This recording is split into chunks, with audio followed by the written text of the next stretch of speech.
Dalam rangka memberikan penegasan bahwa umat Islam di Solok khususnya tidak pernah melakukan hal-hal seperti yang dituduhkan oleh Viralovita.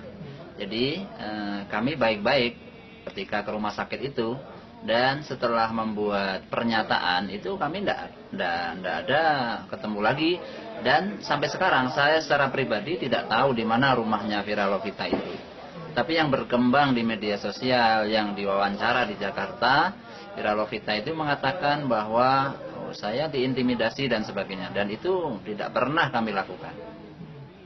Jadi apa aja tadi yang ditanyakan? Yang ditanyakan mengenai kronologis kejadian. Apakah ada intimidasi di rumah sakit itu? Saya jawab tidak ada. Setelah itu bagaimana Viralovita ketika masuk ke ruangan itu, dia langsung saja menangis dan minta maaf. Itu saja yang saya sampaikan di interogasi tadi. Tanggapan Bapak sendiri tentang pernyataan dokter tersebut apa? Tanggapan saya sangat menyesalkan. Sangat menyesalkan kenapa dokter itu sampai melakukan hal yang justru malah membuat umat Islam semakin tersakiti oleh pernyataan-pernyataannya. Dan saya minta kepada IDI, Ikatan Dokter Indonesia, coba dites psikologinya dokter tersebut.